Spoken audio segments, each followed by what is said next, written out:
We're going to start. Go ahead, George. The video. Yeah.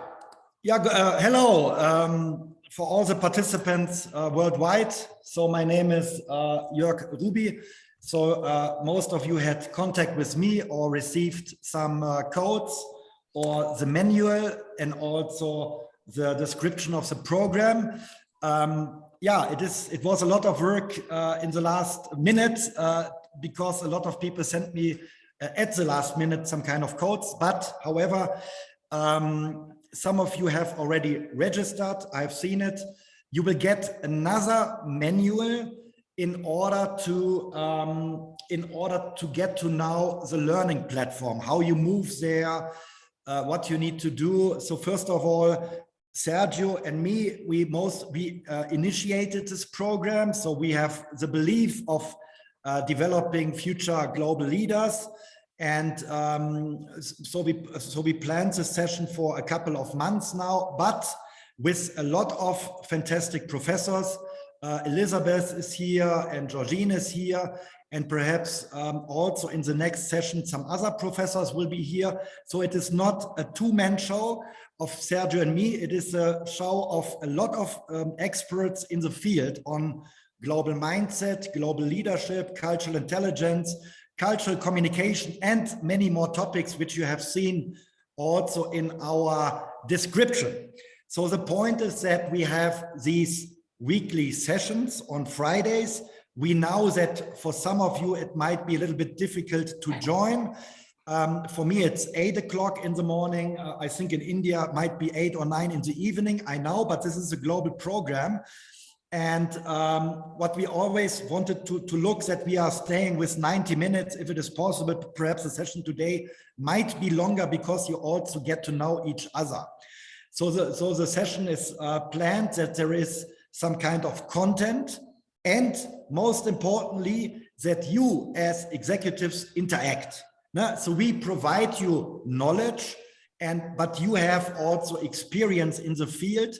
And what we are doing here is some kind of, it's not only networking, it's also perhaps some kind of alumni at the end. So all people which are here involved are in a specific platform when you're already registered with the manual. So it's good when you have, when you receive the code. When you need more codes, please write me an email. When you have some problems within the IT, please talk to our IT person, admin, but I will also write it here when there are more people joining about when something is not functioning. So we are also learning. It is our first cohort. We are trying to give our best that this will be established in the next couple of years with different cohorts. So you are the first cohort, 150 people. I have sent a code, 150 people. So let's see how many people will join. The most things you need to do is in the platform. So we are here doing sessions. It's good when you participate. It's very good when you interact. And this is exactly about, but you will also find possibilities to interact in the learning platform. So we have this 12 sessions with amazing professors worldwide. So because I know them also now personally, before I know them only by reading. So they are excellent researchers, but also consultants and trainers and coaches. So we not only have this material for you, but we also have this learning platform of doing exercises. So you are here today in different groups, and when I'm explaining the learning platform, you always go through different competences. So we selected 12 competences which might be very relevant for you in your job as a global leader, global manager. And when you finish this individual learning comes the group learning. And this is what you will have. You will always have individual learning, and due to your level of competence, you will receive learning material. When you finish this individual learning, you are allowed to go in order to do a group work with others. These others come from all over the world, because you select a group work by the topic, by the title, and then it goes from week to week to week. We ask you to allow you to send you emails that you're doing your individual learnings and group learnings, because otherwise the whole process is stopping. So it depends also on your engagement. For the first one, we give you 2 weeks. It's a lot of time, and it starts on Monday. On Monday, it starts inside the platform. So when you don't get a code, when you don't get a manual, it's no big deal, but you have 2 weeks in order to register and to do the first part. Yeah, I think that also now Sergio can introduce. I told you a little bit about the process. Everything is inside the description. Now, and when something not working, then I will give you the email of the admin when anything in the platform doesn't work, or your code, anything like this. Okay, yeah, so shortly for you, Sergio, we will also have more professors here. We will have a chance also hear from Elizabeth also that they can also comment in some of the slides. I mean, we have limited time. We also want some content that you also get to know each other in a group. So it's not only about us, it's about you to connect, and that you say it is value added of having different executives, perhaps in similar industries, different industries, but that you connect. The output is you connect and develop a global mindset. So this is our approach. Yes, please, Sergio. Thank you, Georgie. Thank you.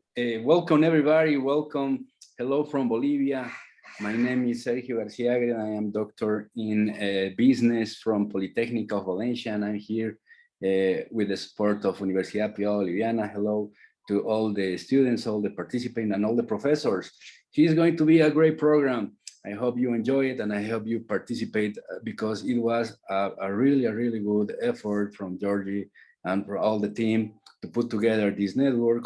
Well, we are part right now, the Global Mindset Network is a network between professors and universities, that what we are creating right now is a global community of global citizens. I hope you are here because you wanna, or you are a global citizens.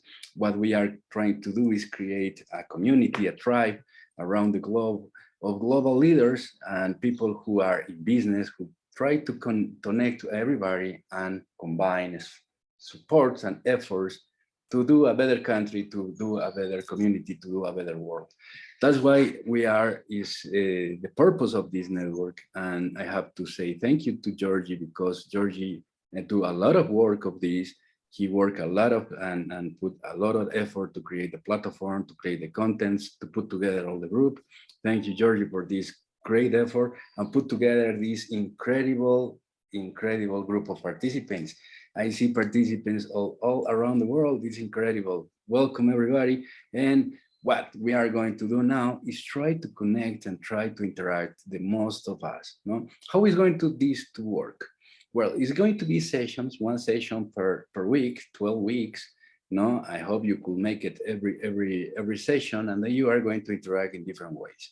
In all the sessions are going to be breakout rooms, different breakout rooms, and you could interact with different peoples in different sections and try to connect to persons or to people and students and executives from different parts of the world. How is it going to work with us? What we are going to do for develop this program is we are going to put some rules in the Zoom sessions. Yeah, you could be here with the camera and the microphone open, not to interact. You could be here with the camera closed and the microphone open, or you could be here with the camera and the microphone closed, but interacting in the chat. No, it depends on you.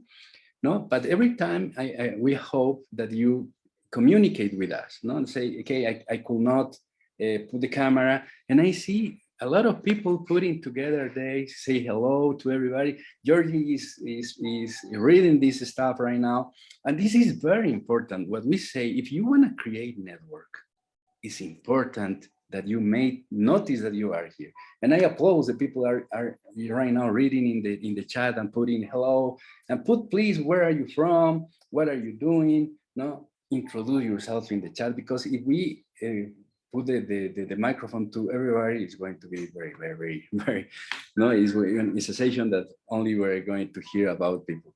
But we have to, this is an induction. We need to give you some more advice. And then we are going to start to work with the reactions. For example, everybody hear me, everybody is okay? And I hope you put the reaction. You could use this one, okay? Yes, everybody? Okay, hello, well, no, Georgie is put the hand there, or you could put, if you have the green one, no, the hand, no. If you have the reactions, when you put the hand is go there, you know, and you have to download them, no, put down, because if not, it's going to be still there every time. Well, we now know how to communicate. For example, you could put like Elizabeth, oh yeah, very funny, you know, very good, no? Or you put, if you like something that you're hearing, you put hard, okay? That is going to know, for example, when a lecture is finished, I always say, please show some reaction to appreciation to the professor, no? There you could put, and I don't know, heart, applause. But this is very important because the professors need to know that you are being here. No? This program, no, with the support of Georgie and the network, is going to be free for everybody, you know, and this is very important, that the recognition to professors, all the support that they are putting to us, I think is important that you show some appreciation to them. No, try to connect the professors. We are going to create a platform, and you could put the LinkedIn site to everybody if you want. We could connect in LinkedIn, everybody. We are going to create a WhatsApp group and maybe a Slack group to put together their communications together, no, a small and direct communication to the group. And I'm going to put there my contact number and the contact number of George Ruby, no, in a mail and the platforms and everybody. And if you have some questions about the program, direct questions on the professors, on the appliance, you could contact us by mail. I send the mail, for example, the link, no, of the Zoom. I think it's going to be the same link for all the 12 programs, okay? And then what I recommend is put in the calendar every Friday at your time zone, the same link, no? But I'm going to remind them every Friday at the first 3 or 4 weeks. And when you have the connection, the content, the link Zoom, we are going to be connected. And this group is going to be Global Mindset Network Society, and you are going to be part of our first society of global citizens. Welcome, everybody.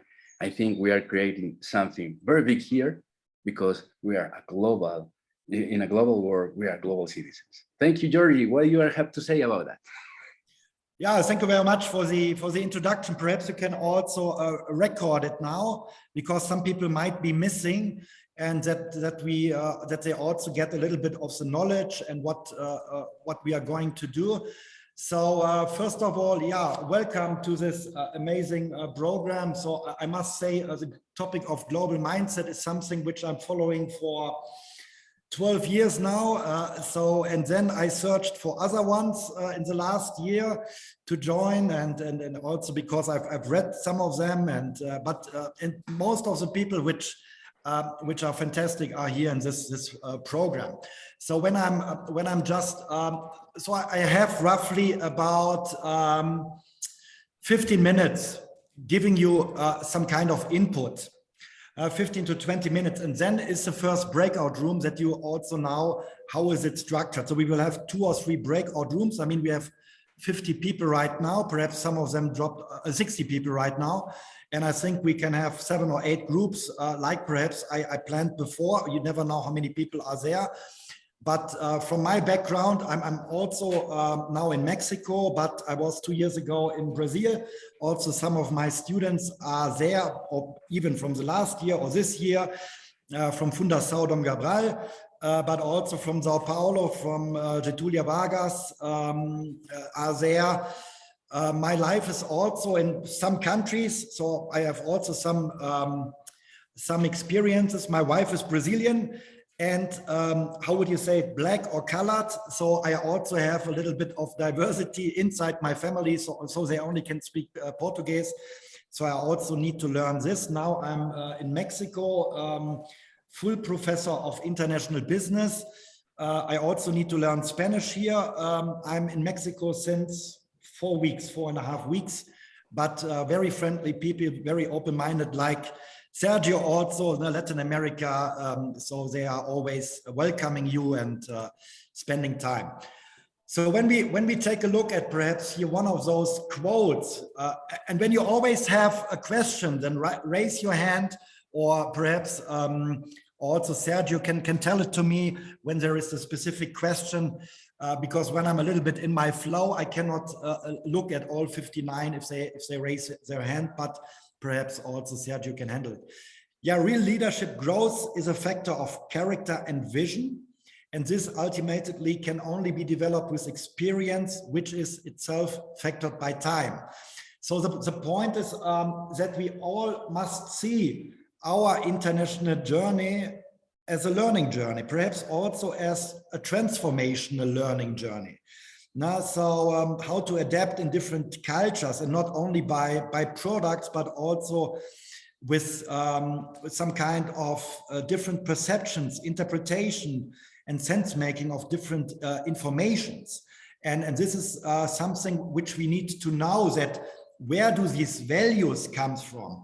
Why do I perceive these things differently than somebody from Bolivia? And this also not only deals with education, but perhaps a lot with culture. And when we see that worldwide, I mean, some of these numbers might be outdated in your point of view, but it is still going on that global virtual teams are failing. I mean, we are more used to it right now. We are doing the same a little bit here, or you will do the same within your group works and anything. You're building also a virtual team, a global virtual team. Assignments are failing, also because sometimes people don't adapt. I mean, one criteria is perhaps how many locals do you know? Not only how many people do you know in the subsidiary, but how many locals. So, I mean, drinking local food, drinking local beer, I think it's also relevant. Yeah, 70% of cross-border mergers and acquisitions are also going to fail. And first of all, international business is people business. And this is something which you always need to recognize, that two people or more are interacting. And a lot of countries also say, I don't like this person, I'm not doing business.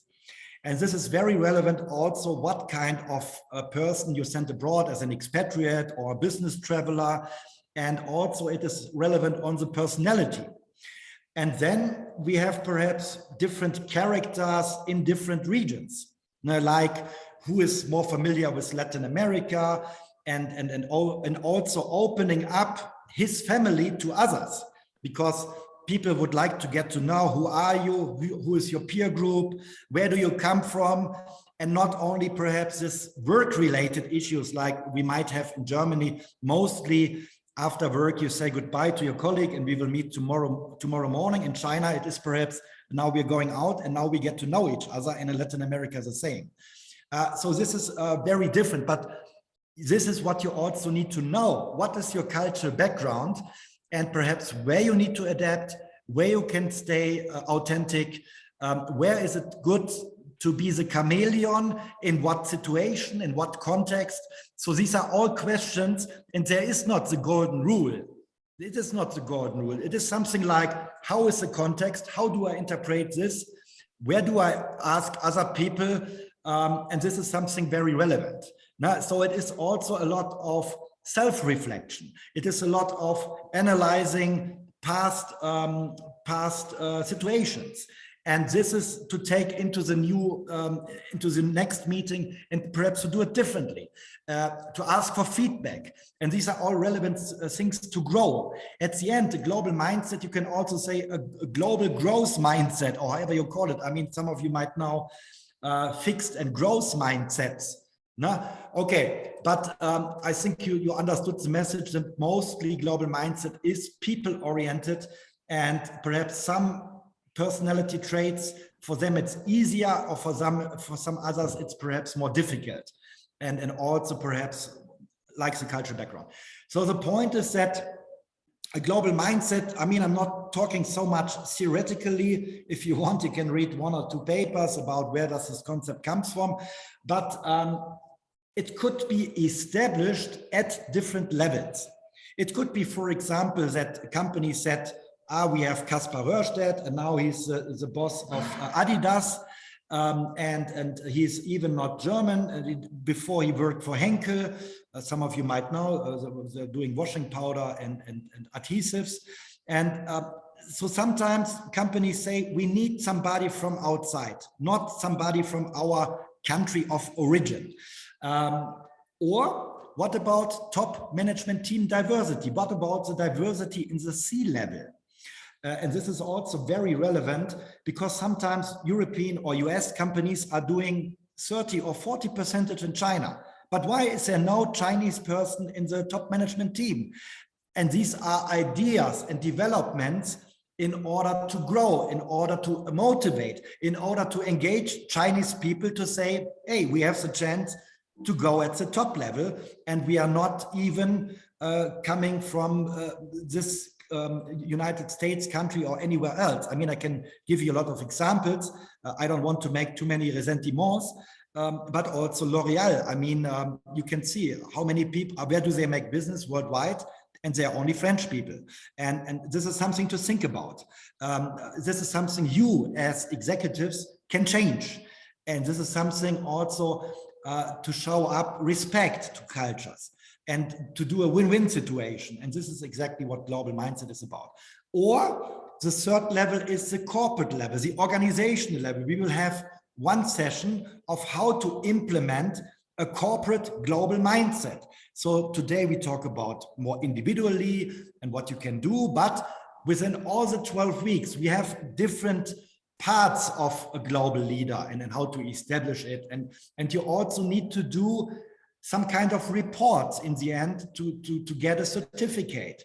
And this is also written in this manual or in the description of the parts. So global local dilemma. This is exactly what global business is about. We have an HR global local dilemma. We have in marketing, in finance, supply chain, procurement, IT, research development, all over the business functions. Some things we can standardize, some things we need to locally adapt. And this is what we are going to talk about also the next 10 to 15 minutes. So global mindset is something also to change for the future. Like some companies are very successful in Europe and now they want to grow abroad, but how are they doing it? I mean, you would say job rotation, you would say perhaps also different assignments, but sometimes it's more easy. Even when people are doing business trips, you can also document the learning journey. You can also say you have a learning trip and not a business trip. So sometimes you don't even need to say to send somebody for such time abroad. So one level at the individual, it should not be the CEO, but perhaps one person. And on the other side, at the top management team, perhaps, and the organizational level. But at the end, like you can see on this picture, they are interrelated. Now, so at the end, to establish a global mindset is a top-down decision. Now, so when not the management board would like to establish it, it's sometimes very difficult. And perhaps sometimes you say, we don't even have a global mindset, but I'm wrong in this company. So is there a fit between your mindset and the company or of your employees? I mean, this is something to think about. And perhaps after the session or in your group work, you're going to reflect it. You're going to talk about it and you're positioning yourself in some kind of different parts. At the end, a global mindset is that you must have 3 kinds of conditions, preconditions, or however you call it. First is openness on different cultures and markets and knowing the differences. So you must be open, you must be curious. And you also must say Brazil has 27 states and Sao Paulo is different to Rio de Janeiro, to Belo Horizonte, to Amazonas and everywhere. So I mean, it is a really big country. When I went from Sao Paulo to Mexico, 5 hours, my flight was over Brazil, that you can see the dimension of the country. So you cannot say each market is the same, even in Brazil or in Europe. I mean, you know it yourself. The next thing is, after the openness, is also to know that the cultures and markets are different. It's not only to be open, but it's also to have some knowledge. And the knowledge you gain mostly through experience. This is the way, or interacting with others, asking them. And then the third part is that you need to integrate and synthesize differences, different cultures and markets.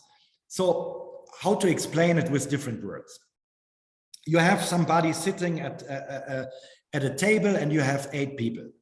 And the point is that, first of all, you must be open to each of your employees, like asking, how do you see the situation from Mexico? How do you see the situation from Spain? How from China, Japan, and France? Okay, so you listen to them, you are open, and you will get a differentiated perspective. No? So when you have problems, then that your best friend said, hey, you must see this a little bit more differentiated. And this is exactly what you get when you are at the table. The next thing is, when you are leading the team, you also need to integrate. I mean, why do we sometimes have the regions like European, Middle East, Asia? Now, why do we have these different regional managers? Because they have something in common. Latin American region. I mean, I'm now living in Mexico. I was in Brazil. It looks completely different here. It's in my area, it's more developed than in Brazil, but perhaps when you go to Sao Paulo or the bigger cities, it might also be different. Now, so the point is that we live all in this VUCA world. This is nothing new. Now, due to COVID, we live every day in the VUCA world. A couple of years ago, 2 years ago, before the pandemic, it was mostly for global leaders. They go into a new country, they don't know anything, they cannot even speak the local language, and they need to ask themselves how to get, how can I do my strategy? How can I get a bigger and broader perspective? How can I get to know the different cultures, even when there might be different subsidiaries within one country? Like I said, in Brazil, it might be even different cultures within Brazil. It's not only one culture. And the same is in Germany. When you go to Nordic Germany, the people are more closed. When you go to the West, the people are very open-minded. And in the South also, and in the East, different. And this is something you need to know. And but at the end, a global mindset is not a straightforward way. Sometimes you must get out of your comfort zone to learn and to grow. You know that companies are doing the so-called developmental assignments. Oh, there's Sergio. He's very familiar with Latin America. He was also in Spain. Why don't we send him now to Asia? And he said, hey, I cannot speak the language and it's very difficult. And the culture, yes, but now you have a project to lead. And now you need to jump, like we say in German, into the cold water. And this is something like the companies look if you develop, they look how you react, they look how you find solutions. I mean, look at, for example, PwC, PricewaterhouseCoopers. They have the so-called Ulysses project. They send people to Africa and build some kind of electricity, water stations, something which is not related to their job, but they look how they react, how they organize a team of other consultants, and they make it that people grow and develop. And this is what global mindset is about. You need to get out of the comfort zone in different cultures, in different situations. And this also makes pain, because when we change, it is pain. So there are some different kinds of why we need the global mindset, why it is important. I think some of the informations you could also get. I will also upload this slide for you, or you can even look at the recorded session. Georgie, can you Yes, interrupt please. a little bit? Yes. Yeah, because it's very interesting what you're saying. Yes, we are going to see what is going to happen right now in a VUCA world, but in a VUCA world that is becoming BANI world. And one of the challenge that we are going to face to you, we see what is going on from the VUCA Prime to the BANI world, in a world that is non-linear, in a world so unpredictable, and and everything that we are going to see about the Buka to the Bani, right now we are working in a cool world. No, in a cool that a concept is collaborate, opportunities, open mind for leaders, because we have to try to create from the Buka to the Bani to the cool world with a global citizen group of us are creating concepts like this. Because all the concept right now in a post-COVID world is full of, oh, come on, the world is collapsing, is having crises, is having problems everywhere, the anxiety, the burnout, the world is every time more fast and fast because we are full of connections, and everybody to try to reconnect is like having not enough 24 hours every day. Then we are going to talk about mindfulness too. We're going to have programs that are connecting the balance between the work and the work and the life. But we are trying right now to hear from you. I don't know if how is in your countries happen this right now about the Bani, the Buka, how is facing this, how is in your company, and we put the microphone to you. Who is one to interact with us and talk about a little bit about yourself and your country and the open mind in your country for the global leadership and global mindset? No? Is anybody here to collaborate with us? No, I think the first one is Elizabeth. And then we have Mark too. Are you talking about me or is there another Elizabeth? No, I see you, Elizabeth Tuleja. Hey, you. Hi. Would you like me to say something? Yeah, how is working in your country about the global leadership and the global mindset? It's a challenge. There are so many things I could say, but I'll quickly refer to Professor Hruby's slide number 9, where you talked about mindfulness. You've got to develop the awareness, just that we have to be sensitive and understand, and that leads to the knowledge building and then to the skills, the competencies. And what I think is so exciting about this program, this course that you have put together, is that we are all from our different areas of expertise and learning going to be sharing with you all the same thing about that awareness, that knowledge, the creating awareness, gaining knowledge, and developing the competencies. And just like Jorg, you were talking about, that you live in a multicultural family, and you might be tapped to go to Hong Kong or someplace. Just because you've done well in one setting doesn't necessarily mean you'll do well in another. You probably will do better because you have been engaging with people and having to do that tango. I'm a ballroom dancer, so I love tango, and it's that interaction of just being able to intuitively know where the leader is going to be going next. But when we're mindful, we are constantly thinking about, okay, I learned this in Brazil, I learned this in Bolivia, I learned this working in UAE, and now I have to begin to learn what might the culture be in Hong Kong. And to answer your question, Professor Garcia, the US is a mess right now. And I think as a nation, we don't spend a lot of time in reflection, because we haven't had to interact globally with like in Europe or in other countries, if you're looking at Latin America or in the Arab Gulf and the Middle East, because our borders are just Canada and Mexico, we haven't been compelled to have that cross-cultural interaction. So that's one issue that makes mindfulness difficult, is just that it's not really in our DNA. And the second is that we have such a fault line, such a fracture regarding race issues right now. No one's listening to anybody. Nobody is willing to be mindful and try to bridge that deep chasm. So I'll stop there, but thank you for asking me, and I'm just thrilled to be a part of this amazing group. Thank you. Thank you, Elizabeth. And we are right now connected. Very good.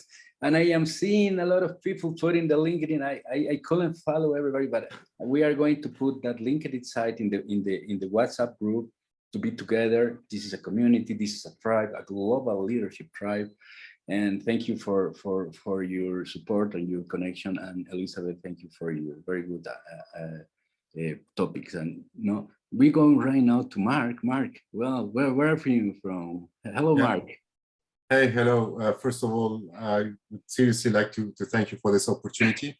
In this wonderful virtual classroom over here, we've got 60 plus, but theoretically we will reach 100, 150. So this is absolutely amazing to have this talent from all over the world. So I'm based in France. I'm currently living in France. However, I'm Lebanese. So that's a teeny tiny country in the Middle East. And talking about the VUCA world and the culture, whether in our workplace or where we're coming from, in both situations. So if I look at where I'm coming from, so that's Lebanon. Even though it's a very teeny tiny country, it has always been a country that exports mind power. So it actually, since the 80s and 90s, everybody is, they study and then they go abroad and then start working, whether in the Gulf or in Europe or in other areas. So in our quote unquote, if I may use Elizabeth's words, it's in our DNA, right? Being able to work with different cultures and different people. And then when I joined the company I'm working for, it's been, oh my God, 11 years, right? And counting with the same company. It's a global IT company. It's an American company and available in so many countries. So this is really where I see or I work with different people from different countries, different backgrounds, different cultures. So extremely diverse. I've got a meeting at 7 p.m. So now I'm in France, so it's 4:30. I've got a meeting at 7 p.m. Sometimes I have meetings at 6 a.m. This is what's working in a global world, right? It's not anymore, at least for my case, right? I cannot speak for everybody, but at least for my case, it's not a 9-to-5 job. It cannot be a 9-to-5 job, right? In the middle of the day. So I'm sorry, I'm in this t-shirt, but I was at the gym for like half an hour, because in my calendar I took this half an hour to go exercise and then continue my work day. I believe this is a VUCA world. You have to adapt. You have to know how to manage your time between your personal time, which is extremely important, family time, friends time, and work time. All of that across multiple time zones, different people, and all of that. So yeah, this is my 2-minute summary of my experience in this VUCA world.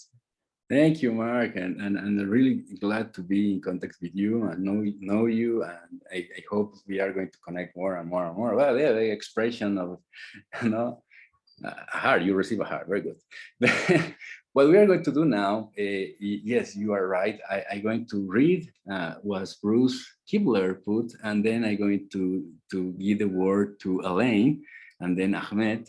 We are in 2 years. When the pandemic comes, everybody become more digital, more global. It was incredible, I was global citizen from my start. I was part of a lot of communities, global communities, and interactions. But right now it's incredible because the people are willing to share, the people are willing to connect, the people are willing to be in this kind of world. We have to create these opportunities. Is a cool world right now. And we have to be more global. Like you say, Mark, is really because you could connect anytime in the world. And when a person, a professor or an executive have a global mind, right now there is no time, because I have meetings with people 2 a.m. in 4 a.m. Australia, Africa, And the people are willing to connect because they say, well, this is a global war. I mean, you have to adapt, you know. But my friends in global fullness and mindfulness say, no, you have to active poses. You have to sleep sometime. But I really go with you, Mark. Well, Bruce says coordination, cooperation, understanding, and sharing are of paramount importance in this world if we want to have success in the human endeavor. Very good, Bruce. Very good sharing with us. Go with Elaine. Elaine, hello. We share some thoughts with you. Hello, greetings from Finland. So I couldn't help myself with saying that this is a small country. We are only 5.5 million people, but have been a long time very global and the global mindset, because you know, we used to have this very famous Nokia mobile phones, and I just happened to work there 13 years in this global technologies and production processes development department. So we were working between the factories, R&Ds, and suppliers all over the world, and it was a mix of competencies, skills, and cultures, and personalities, and you name it. So it was quite a university for me to learn through the work this kind of thinking. But what I would like to bring in this discussion is now that this kind of evolution, that I don't know the age of us who are here, but I think that we are not anymore youngsters, so we are in a way experienced people. But the situation in universities, for example, when I'm looking my daughter who is studying there and doing her doctoral thesis, that she's in a international group, and they already learn these cultural issues through their studies. So what used to be odd for us when we were young, it's normal for her at the moment what comes to these cultures, and they have very interesting discussions there. So the only thing that is then left there is that the leadership. So if we say that global leadership, so if these youngsters already come global through their studies in the universities, so then we can say that, okay, is this leadership a problem then in the global environment? Because this is now this kind of evolution. We are sort of studying that what the youngsters already learn automatically. This is just this kind of, you know, a bit shaking this discussion. Thank you. This is great. Yeah. And, well, Finland, yes, everybody have a phone from there right now. Yeah. This is true. That is true. Thank you, Elaine. And then we go with Ahmed. Ahmed, thank you for coming here. Where are you from? Yeah, I'm from Cairo, Egypt. Hi, everyone. With that, you are fine. I wanted to share with you some insights about global teams specifically because I had an opportunity to join X Culture. It's an amazing learning opportunity, and we have about 3 or 4 people from X Culture with us here in this meeting. It was an amazing opportunity having a lot of people from everywhere in the world integrating in an international business program, solving real cases for client companies. And I think that if we have some connection with, if you do have some connection with X Culture, it may be a great opportunity to develop this program more, because they are having more than 1,500 teams every semester. Every team have 5 to 7 students, and amazing work is being done there. So I think that tackling the point of having the global teams on your first slide or the first slide of George, he said that the global teams didn't finish their assignments by 50%, and I think this X Culture tackled this problem much. By having a good module for learning and teaching people how to deal in a global virtual setting, and how to deal with every problem related to the global virtual setting, from time zone differences to culture differences, to managing the workflow throughout the project, and all of these important issues that can have a better success rate at the end for any global team. Thank you for that. According to my country, Egypt, we don't have a lot of global expansion. Only our companies expand to Africa, African continent only.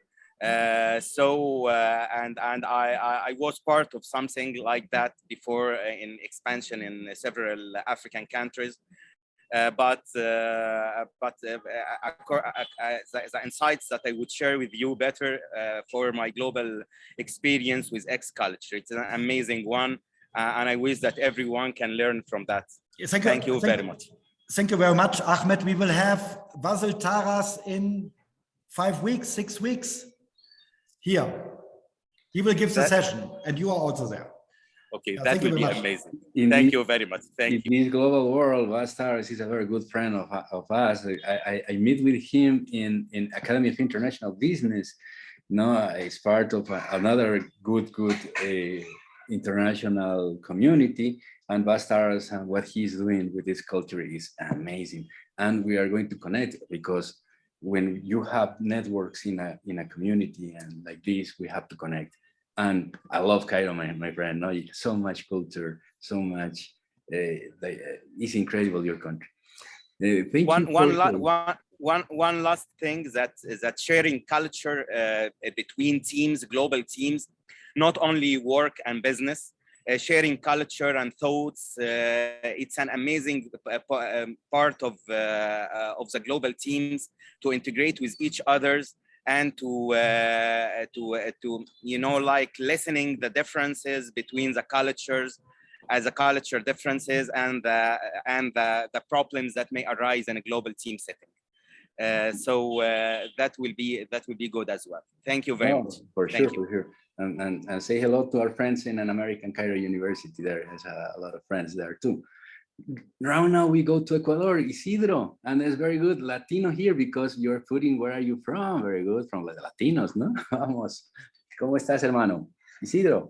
¿Cómo estás, Sergio? Hi, everyone. Good morning from Ecuador. My name is Isidro. I work in a private university. It's called UES. It's located in Guayaquil, Ecuador. I am currently a dean of international studies. It's a degree that is taught in English, and last year I had the chance to finish my dissertation on intercultural competencies. That's what I love to teach. That's what I like to share, and so on. So for me, it's a pleasure. It's an honor. Thank you, York, for inviting me. I am an X-Culture fan. I love X-Culture. It's just an amazing experience. It's just superb experience for our students, for us. I'm here to learn. I'm here to share my experience, but mostly to learn from my colleagues, to make new global friends, and to make this village called the planet a better world for everyone. Thank you, and it's an honor for me to be here. Thank you so much.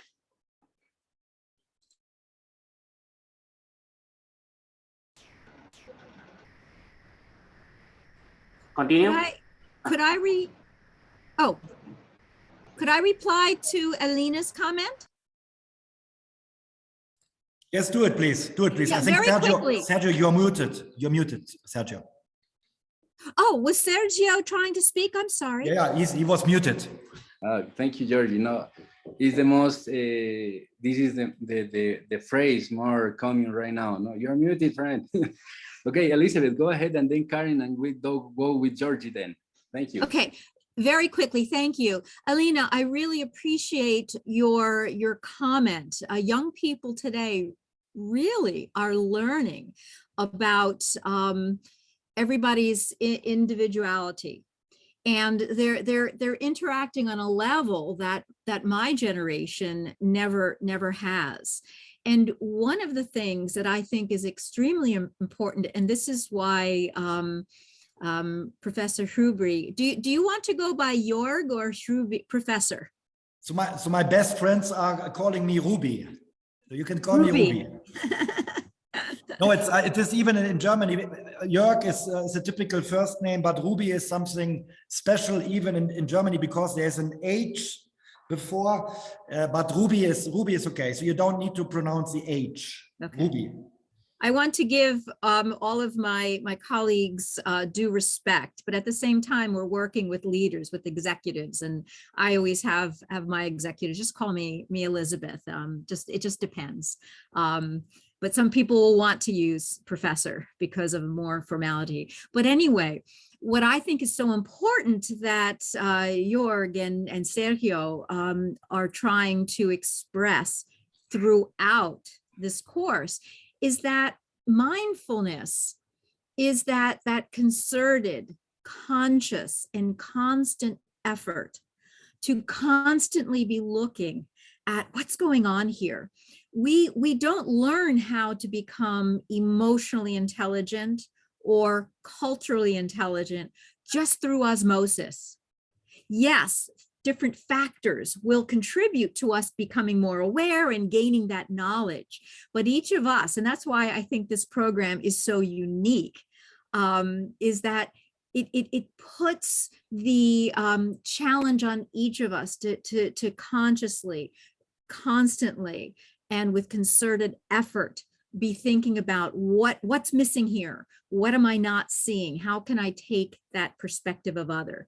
So Alina, I love your comment and I agree with you. And I think what differentiates this program is that we're calling everyone, we're encouraging everybody. Our mandate is we've got to constantly be aware and be on top of things.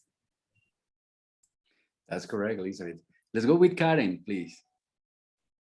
Thank you to the professors for putting this together. This is really just an incredible opportunity for all of us to share. It's so nice to see old friends and to meet new friends here today. I want to let you know a little bit behind the scenes for myself. I am leading a travel abroad program. I am with UNCG in Greensboro, North Carolina. And I have a short-term travel abroad that will be leaving next Friday with 15 students, and we'll be homestaying in Louvain-la-Neuve in Belgium. Wow. It is a real reality check to be going through COVID protocols, to be going through travel. I don't know if anybody wants to share with me through their reactions. If you have had business travel, outside of your country in COVID times, because it's just very interesting for the reality of it when you really are thinking about bringing other people and having these kinds of interactions. So I know that this is a really timely session for all of us. I'm really excited to be a part of this. I like the themes that people have been talking about with interconnectedness, but then also all of us being in our own silos as well. So thank you again just for putting the program together. I just wanted to say hello to everyone. Hello, Karen. Thank you for being here. And you have to enjoy Belgium. And for last, Bruce, and then we go with Georgie. Go ahead, Bruce. Oh, well, thank you very much. I just wanted to build also a little bit on what Alina and Elizabeth both said. Having been expatriated and lived in multiple countries before myself, I think that it's a constant vigil. Absolutely, you must. It's just and from my experience, I mean, one of the biggest dangers is going to countries, where institutions and I guess, the outward appearances seem so much like your own. I mean, going from, for instance, America to, Europe, as an American, you see a McDonald's, you see a KFC, the people, look very much like the people that you see in your own environs. And it's you have to be very careful about that because it's not the same. It's very, very different. Just because things look like they're the same, that is probably one of the worst times for people to just start assuming that things are the same. But we all have a tendency to kind of do that. We feel comfortable, we settle in, we say, well, this looks just like home, and well, that burger tastes a little bit different, but it's McDonald's, it's whatever, and yeah, I just want to stress that, being that constant vigil and just looking at it and knowing that it is different, even though it looks very much the same. You're right, my dear friend. You're right. Thank you, Bruce. And where are you right now? I'm in Erie, Pennsylvania, at Gannon University. Oh, thank you. Pennsylvania, welcome here. Thank you, thank you. And X-Culture is an excellent learning platform. And we are going to be connected with the X-Culture platform, and we are going to create a huge tribe then. No, let's go to George. George, what incredible group, what incredible group. Yeah. Go ahead, please, my friend. Go, amigo. Yeah, thank you very much. I mean, McDonald's, I also have in 12 slides the example, so it was just a takeover from me to talk about this, but perhaps the most relevant slide, I think from my perspective, or for global mindset, is what is standing here. At the end, the global mindset needs individual level, organizational level, top management engagements, and different strategies of how to implement it. Now, so like I said, when you are not with your global mindset in the right company, you will also be very frustrated. And this is something you need to double check. Like I said, you need to look at exactly how to implement it. And this is what we are going to talk about the next couple of weeks. I mean, here there is a little bit the sense, there are even more strategies. I think for organizational implementation, I have 40 or 50 around, but this is something you need to know. Let's focus on personality. So this is a slide a little bit from Paola Caligiuri. Some of you might know her. I think she's from Northeastern, and she did some research. And she also did some research about the big fives, the ocean model. Now, O is openness, C conscientiousness, extroversion, agreeableness, and neuroticism. I think it is written wrong, okay, but anyhow, I'm also only a human being. Also make mistakes. But the point is that due to her research, when you send somebody abroad, and this ocean model is taken by a lot of companies. BASF, a chemical company located in Germany, worldwide active, they have some parts of the big fives when you are going to apply there. And they even send it in Chinese or Japanese, German or English. So the point is that these personality traits, that they are not dependent on culture. I mean, a lot of people also did the big fives on Donald Trump and to check, okay, why is he the top, or why was he the top leader? And a lot of psychologists did it. And I mean, but at the end, the message is the most important things to send somebody abroad. They need to have higher levels on openness and agreeableness. Agreeableness is something like, I'm German and now I'm in Mexico. I'm not always right. I don't have the strategies. I also need to say I'm sorry. And this is something very relevant. This is very positive, a very positive character or trait. The other ones, being extroverted or perhaps even conscientiousness and neuroticism, sometimes depends on the culture and the countries. I have seen so many men crying in Brazil in public. I don't remember a lot of men crying in Germany, but this is also not seen as a conflict, or this is not seen negatively, because this shows that you are a human being. And this is very relevant in some cultures. So male-oriented countries might see this differently. Perhaps, I don't know. I don't know so much about China or Japan, but something you are doing in your own room, and sometimes it's even also seeing positive that you show emotions, like Sergio is telling me with giving hugs, and I know how people are in Brazil, and the family is relevant and not so distant oriented. Now, but this belongs also to different parts. I would like to give you one model, and after the one model, we will put you into breakout rooms. We have 7 or 8. I will show you the slide. The coaches will be in one group in the beginning, but only to look how many coaches we have, and then to put them also in the different business functions like HR managers, marketing, and so on. Okay, let's look at one very, very famous model where global mindset starts. And there's one model from Bartlett and Ghoshal. Bartlett was at Harvard and Ghoshal at INSEAD, so one of these elite schools. And it is about this global local dilemma. They tried to find words of how to position companies. And they tried to find a way of looking at so how do we define an international, a multinational, a global, and a transnational company, because sometimes they are overlapping and they are sometimes taken, but there is a systematic behind. This is what I would like to say.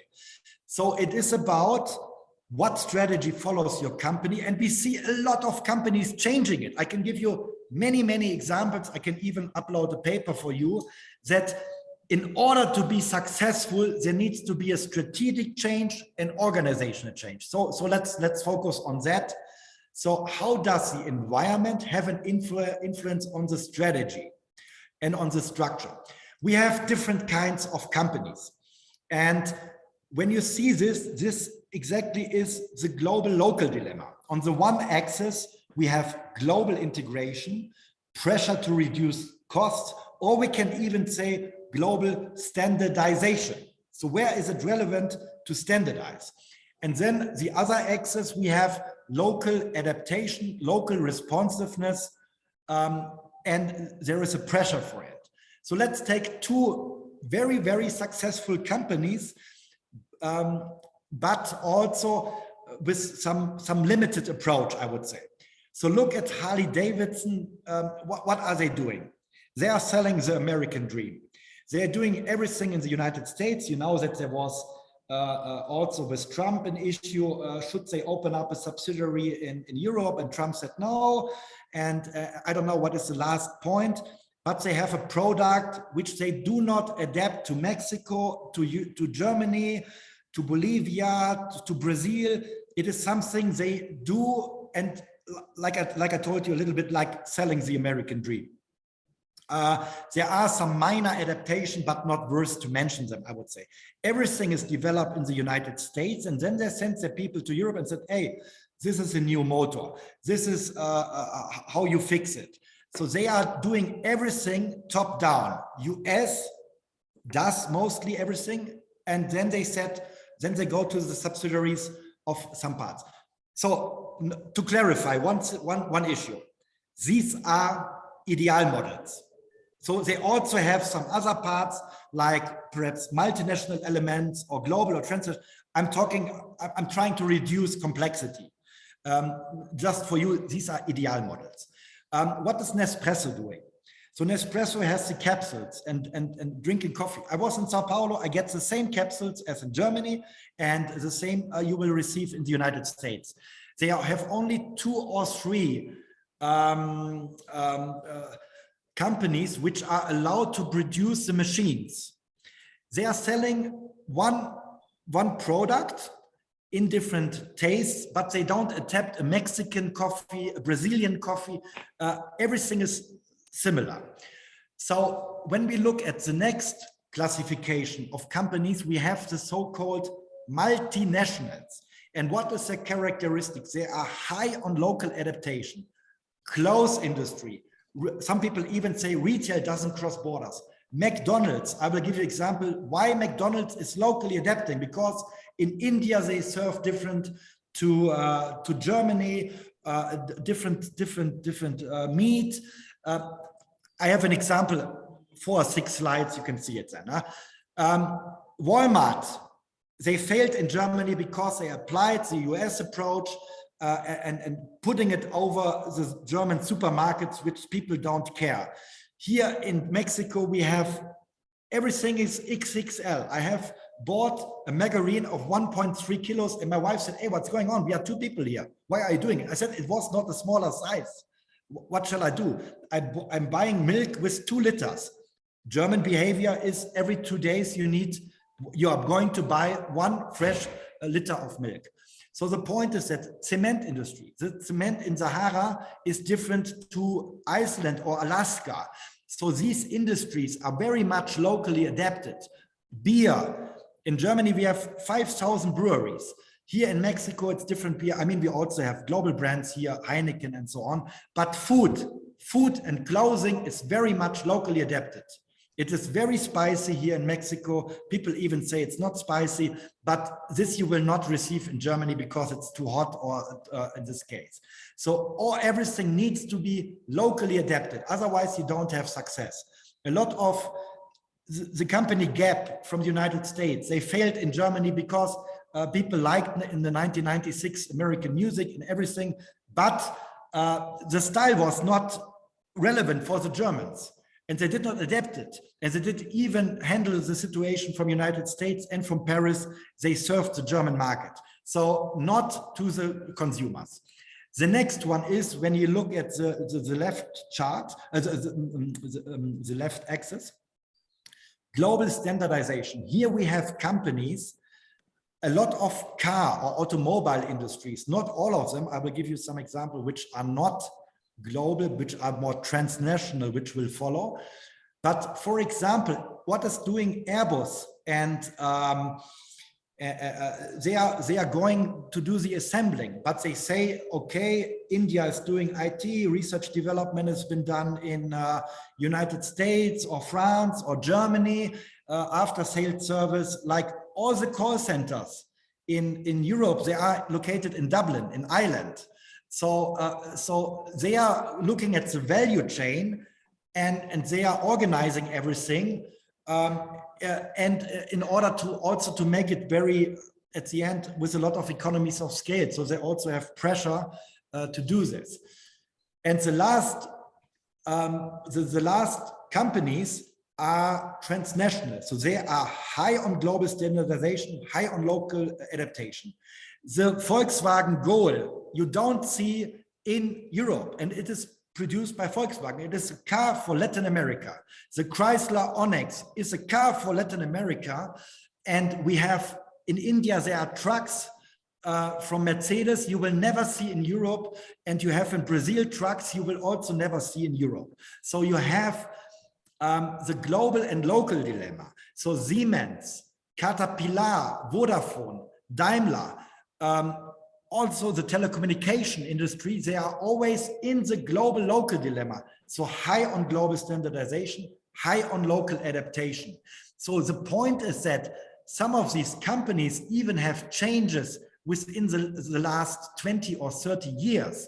For example, Samsung, for example, Panasonic, they served in the beginning only their local market, but then they went regional and global. And so they also changed their strategic approach worldwide. So the point is that when we check it, there are some advantages and disadvantages for sure. What you will do now in 5 or 6 minutes in your group, your position, your company, you will introduce yourself in the parts. So here are mentioned all the companies. Adidas, you will get the shoes worldwide. They don't have in Germany different Adidas shoes than in the United States. The only adaptation is for Siemens, for example. Siemens, they have medicine technique in Southeast Asia, which you will never see in Europe. Now, like I said, so these companies, they need also this global leaders, also people with a global mindset for Siemens, Volkswagen, and the other one. And now I'm giving you a little bit of information about how are they organized by organization structured. Once again, when we have Harley-Davidson or Nespresso as an international, they organize everything in Switzerland, in Lausanne for Nespresso, or in the United States, they have a strong headquarter. They have the core abilities centralized, and all other parts are transferred. Some new innovations, they send people to Europe or to Mexico, said, here, there's new innovation. We're going to bring you the knowledge, and you need to tell it to your clients. The next one is multinational. McDonald's Germany is independent of McDonald's France or McDonald's Brazil or McDonald's in the United States. I mean, they have some parts in the center where perhaps they have a worldwide headquarter, but they say, you know what clients want in Germany. You know what people want in France. You need to adapt your product. So this is a decentralized federation. And this is very relevant that they have the power. So the head of McDonald's in Germany is like a mafia boss. They can do whatever they like when they are going to do good revenues.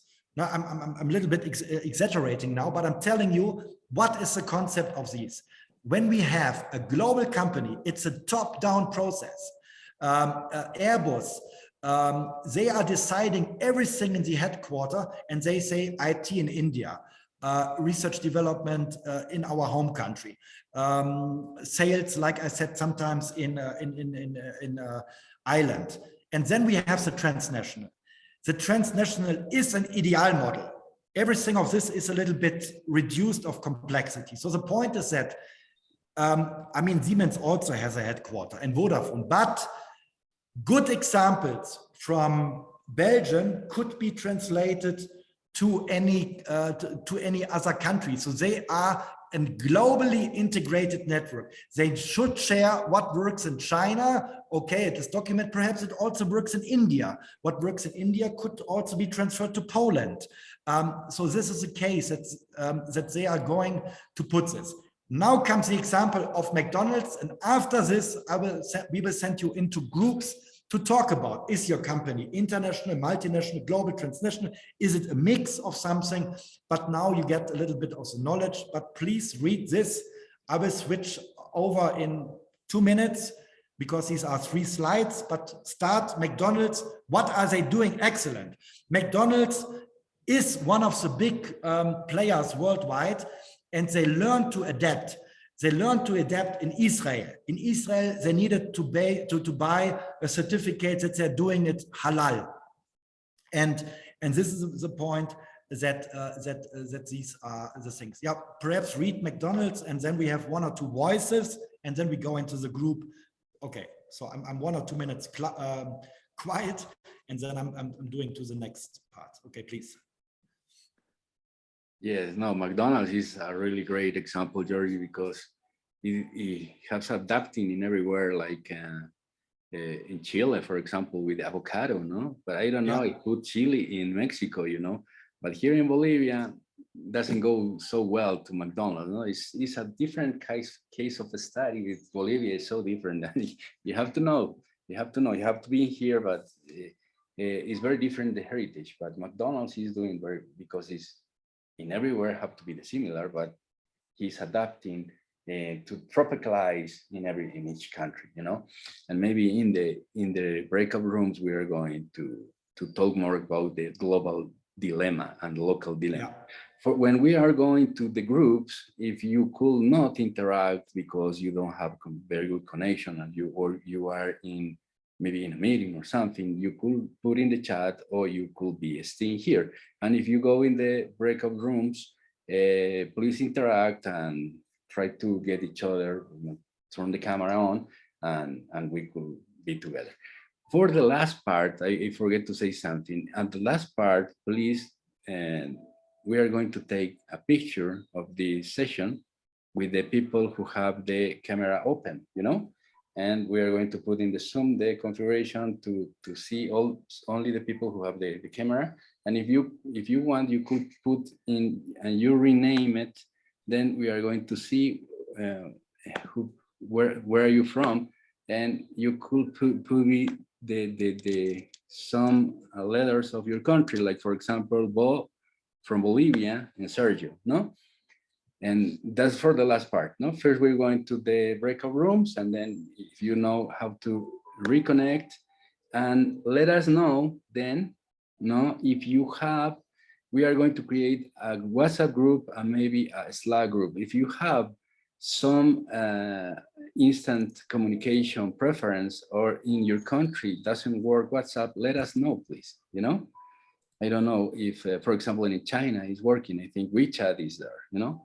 Georgie, and I think we could go to the groups, no? Yes. I have uploaded the script for you. Now, when you would like to read I mean, some might have read the McDonald's, but I think it is a great example of the global local dilemma. The groups, I mean, we can, so this is my idea in the beginning of how to do the groups, but I think it is now good to connect, and we are finished more or less. I mean, now you're going into the groups, and now you have the script, so we will move on the next week with the script. But my suggestion is we have different managers, and the coaches, the trainers, or X-Culture coaches and trainer could be in the beginning in group number 8, that we see how many coaches and trainers we have. But then after that, also to put them in group 1, 2, 3, 4, 5, 6, 7, not all of them, but only 1 or 2, that we always have business function, but also an X-Culture, that they said, okay, so to have an expert there, or somebody who did already X-Culture, but in the beginning that we find out, because from the names I did not remember everybody, what exactly are you doing, but I know that people are in HR, marketing, sales. So Sergio, can you open up 8 rooms and we will join group number 8 in the beginning, but in order to put the coaches and trainers also perhaps for the next session always in this kind of groups. Okay, and then I'm going to create 8 groups, and the participants could join each group they want, 1, 2, 3. yes, Okay, perfect. And if we see that one group is with not so many people, we are going to move there, and we are going to reorganize. Okay. So here are the questions for them. What is your industry? Why is the global mindset relevant?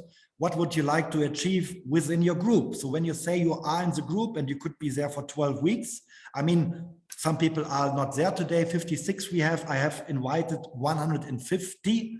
But like I said, for some time zones, it's not possible, but this could be stable for you. And you can even do also WhatsApp group within HR leaders worldwide, within marketing and sales leaders worldwide. So this is my idea of how you classify, because you have a similar mindset. And with the X-Culture coaches, they can even reflect a little bit on this. No? Perfect. Then I'm going to open the chat, but I'm going to drop the questions right now to everybody and be in the chat. And please, if you could, or if you could take a photo, for everybody, it will be great. And I am creating the group. Okay. Is Elizabeth back, because she said she could not enter again? Yeah, I think. I'm here. Thank you for letting me in. Okay, I Whoever just did. saw Sorry. it right now. Okay. Yeah, we are. You could, if anybody have problems to be in the group, let us know. I sent the questions in the chat. Okay. And okay, I am opening the sessions. Okay.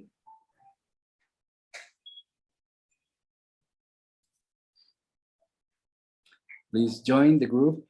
No, if you're, what is your preference right now? Could you see the groups, Georgie?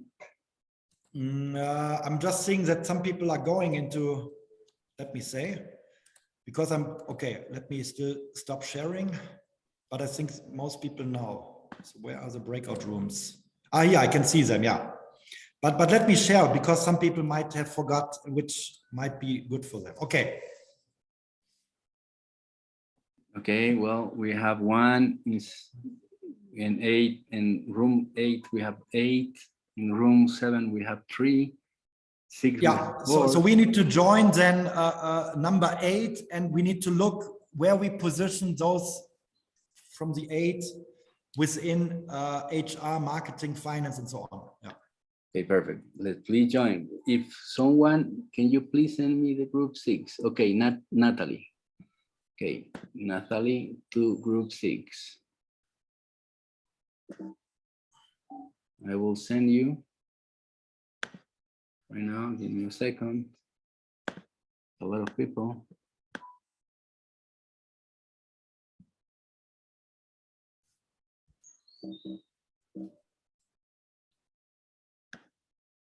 Don't forget to rename yourself. It's easy for us. Yeah. Where are you from?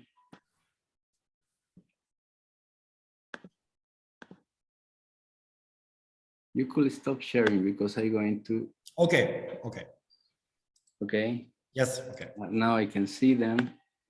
Entonces. Now I can see them. Okay. So Sergio, then we need to check room number 8 and how we divide them into different groups, no? Yeah, but I am trying to send the people. Go forward, my friend. I catch you there. Okay, I will go into group number 8 then. Okay. Check.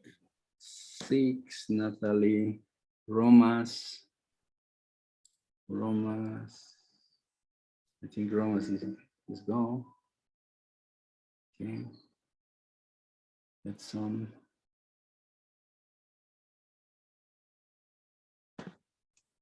Seven. Open. Sergio, this is Georgine. Georgine? Some of the groups have only 2 or less people. Yes, I am So, seeing there. yeah. I'm going to send people there.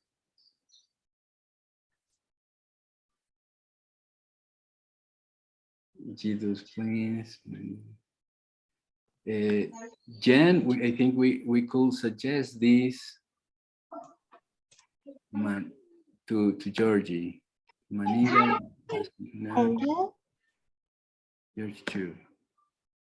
Manila, I think human resources, Jane, I could send you right now.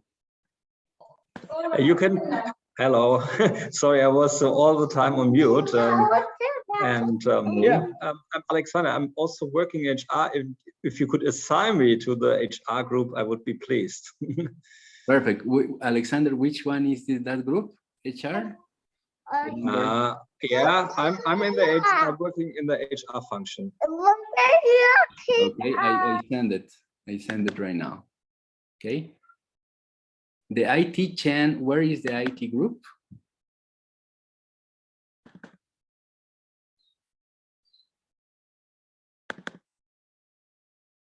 Alexander, HR, group 2. Okay. Ahmed, what group you want to go? I think you go to 8. Yeah, Ahmed. Don't know. I'm an ex-culture coach, an administrative assistant, as well as I'm okay. 8. Yes. Okay, human resources is 1. Sergio, it's Wang Hui. Could you assign me to group 4, please? Who 1? Group 4. I'm in supply chain, so I think it's better to go to group 4. Perfect. Group 4, go. And Shari, which one will you want to go? Hi, Sergio. So, okay, you can send me on group 8. Go. Georgina, 8, yes. Shen is IT, is the 6. Okay. Lonely and Sam.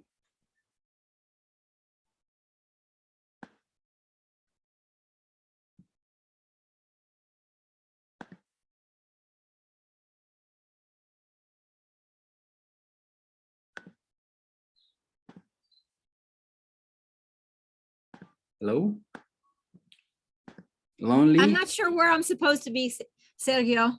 8. Just put me anywhere. Well, yeah, but I think Jorg was moving people. So Okay, he was going to perfect. put people, just put me anywhere, or I'll just switch a group that has the least, the Yeah. fewest. Go to number 4, please. Okay.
Ned.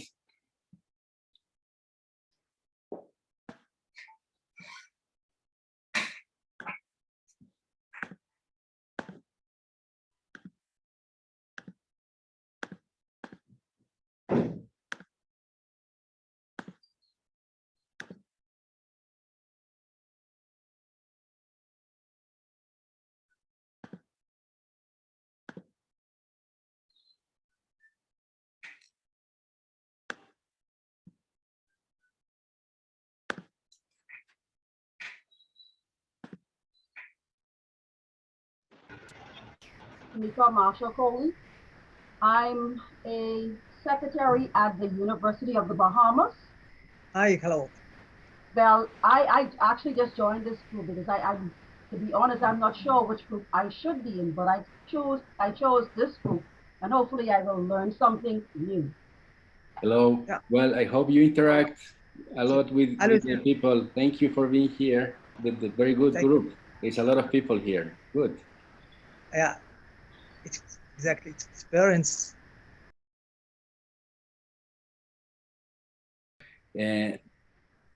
Elaine, please. Just a short question that if anybody else has had problems in registration, because I got today the mail where is the program and the registration code. And when I did it, so first it was succeeding, but then it requested to do it again in another system, the same issue. But the other system didn't accept anymore that code and my mail address. So I don't know that if there is something which is not working or if I failed in something, but for me, it didn't go in the end. Just for your information. Okay, I can handle this. But you followed the manual, which was there. Okay, then if there are also some problems, let me check. I think it's what we could do, because we have getting the time, you know, and maybe some of them wants to go. And Elaine, what we could do is put direct contact with the IT, supplier in the manual. And if everybody have problems, please contact Ruby and direct with the IT. We are going to put all the all the names, all the codes to interact with the people that are in charge, like in the Global Mindset Network. And then you are cool having there the solution of the different problems. Well, right now we have the photo session and the finish line. One more question, please. Innocent is good? Yes. Okay, I'm just going to share my experience with the registration, which I think is that's what the issue that Elena is having. When I finished registering, it took me back to the old screen where I registered. And then if you put in the code, it's going to fail. So what you need to do is that once you register and it's successful, go out of that screen, go back to the link, original link, and go down to where you have two options, either to log in or to register. You click the link that takes you to login and you log in straight from there. So you don't have to go back to the other screen anymore. So that's what I did. So you don't have to go back to the rest of it. But send it to me, please. It's going to be fixed the next 24 hours for everybody. So when you are not inside and you get a second manual about when you are in the platform, what you need to do, there will be a short video. But when there is a problem, please write me first an email or to the admin, so it doesn't matter because I will also forward it. Now, once again, my email is, or if you need a code or anything, there's still room for joining, but the room is closed, not this Sunday, but at the end of next week. So anybody who would like to join after that, because you are all in the same learning journey, and if people coming late or later, then the whole process for all people is delayed. So there is a door which is closing for registration. When you are inside, then you will get the first, I think it is building trust, the first competence from the program.